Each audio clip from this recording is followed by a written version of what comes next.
అందరికీ నమస్కారం. పెద్దలు శ్రీ విజయసాయిరెడ్డి గారికి, సహచర మంత్రివర్యులకి, మరి ఇతర నాయకులందరికీ కూడా నమస్కారం. జనవరి 19 ఒక చారిత్రక ఘటానికి విజయవాడ వేదిక కాబోతోంది.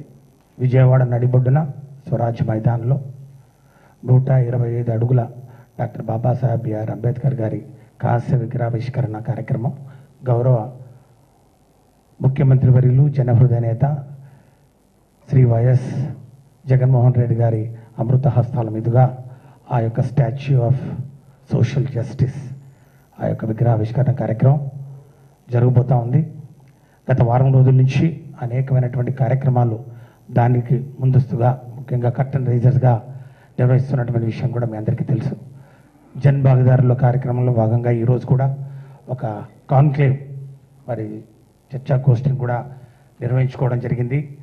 మరి అంబేద్కర్ వాదులు, సామాజిక సంఘ సంస్కర్తలు, మరి ప్రముఖ మరి ఉపన్యాసకులందరూ కూడా ఈ యొక్క కాన్క్లేవ్లో పాల్గొంటున్నటువంటి విషయాన్ని కూడా మీ అందరికీ తెలుసు.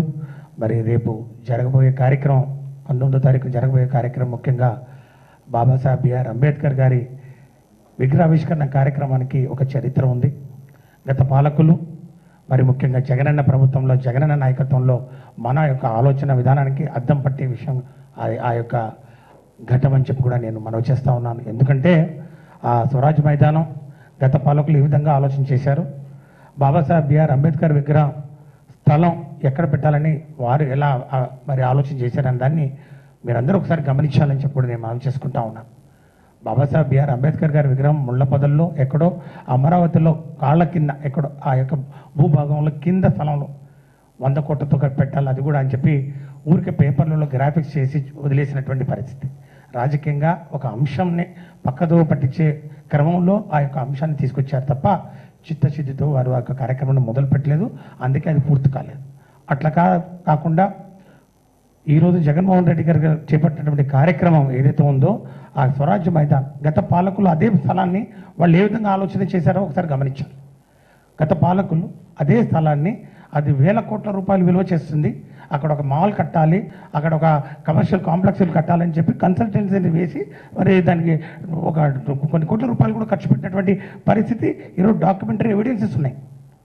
అంటే వాళ్ళు ఇప్పుడు ఆ కోణంలో ఆలోచించారు. కానీ ఈరోజు బడుగు బలహీన వర్గాల గుండె తడి తెలిసినటువంటి వ్యక్తిగా జగన్మోహన్ రెడ్డి గారు, మా కష్టాలను తెలిసినటువంటి వ్యక్తిగా, తన పాదయాత్రలో చూసినటువంటి ఆ బాధల్ని మరి దగ్గర నుండి మరి చూసినటువంటి ఆ కష్టాలని రూపుమాపాలని, ముఖ్యంగా పేదరికం వల్ల విద్యకు దూరం కాకూడదు, మరి విద్య ద్వారానే పేదరికం మరి దూరం అవుతుందని చెప్పి ఆలోచన చేసినటువంటి వ్యక్తిగా మరి బాబాసాహెబ్ బిఆర్ అంబేద్కర్ గారి భావజాలాన్ని, ఆయన యొక్క ఆలోచన విధానాన్ని ముందుకు తీసుకోవాలని మరి ఆ స్థలాన్ని, ఆ స్వరాజ్ మైదాన్ వేల కోట్ల రూపాయలు విలువ చేసే స్థలం నడిబొడ్డున, విజయవాడ నడిబొడ్డున 500 కోట్ల రూపాయలు, ఇప్పటికి 450 కోట్లు అయింది, 500 కోట్లు టచ్ అవుతుంది.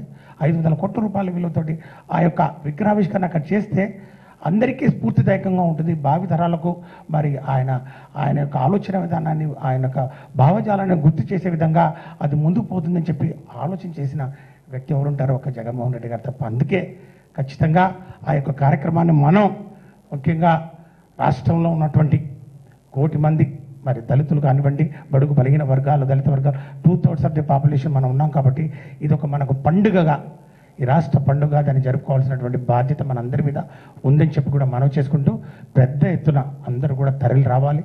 ఆ యొక్క కార్యక్రమం ఒక కన్నుల పండుగగా జరగబోతుంది. మరి సాయంత్రం నుంచి రాత్రంతా కూడా ప్రోగ్రాం ఉంటుంది. మరి పబ్లిక్ మీటింగ్స్ అయిన తర్వాత లేజర్ షో ఉంటుంది, డ్రోన్ షో ఉంటుంది. కన్నుల పండుగగా ఒక రోజంతా కూడా అంతర్జాతీయ పర్యాటకులు అక్కడ మరి చూసే విధంగా అన్ని ఏర్పాట్లు కూడా చేయడం జరిగింది. బహుశా ఒకే ప్లేస్లో మరి బాబాసాహెబ్ అంబేద్కర్ స్మృతి వనాన్ని ఇంత చక్కగా ఎక్కడ కూడా దేశంలో ఎక్కడ కూడా, ఢిల్లీ కానివ్వండి, మహారాష్ట్ర కానివ్వండి, అన్ని కూడా మేము సందర్శించడం జరిగింది. అన్ని ప్రాంతాల్లో ఉన్నటువంటి ముఖ్యమైన అంశాలన్నీ తీసుకొచ్చి ఇక్కడ పొందుపరిచి దీన్ని నిర్మాణం చెప్పడం జరిగింది. అనేక పర్యాలు మరి దీని మీద గౌరవ ముఖ్యమంత్రి గారు సమీక్ష సమావేశాలు నిర్వహించి దగ్గరగా ఉండి అణువు ప్రతి విషయంలో కూడా వారి చొరవ తీసుకొని దాన్ని ఈరోజు ఈ 4.5 సంవత్సరాల పరిపాలనలో సంక్షేమం అభివృద్ధి ఏ విధంగా అందరికీ అందించడం జరిగిందో మరి ఒక చరమాంకంలో ఈరోజు మనం ఎన్నికల ముందు వారి కార్యక్రమం జరుగుతుందని చెప్తా ఉన్నారు. కానీ ఇది 3 సంవత్సరాల నుంచి వైఎస్ఆర్ కాంగ్రెస్ పార్టీ ప్రభుత్వం అధికారంలోకి వచ్చినప్పటి నుంచి దీన్ని మరి ఎట్లయినా పూర్తి చేయాలనే ఒక దృఢ సంకల్పంతో ఈరోజు ఈ కార్యక్రమాన్ని మరి పూర్తి చేసుకొని 19వ తారీఖున అంగరంగ వైభవంగా దాన్ని ఒక ఆవిష్కరించబోతున్నటువంటి శుభ గడియలు మరి అందుకోసం అందరూ ఎదురు చూస్తున్నాం.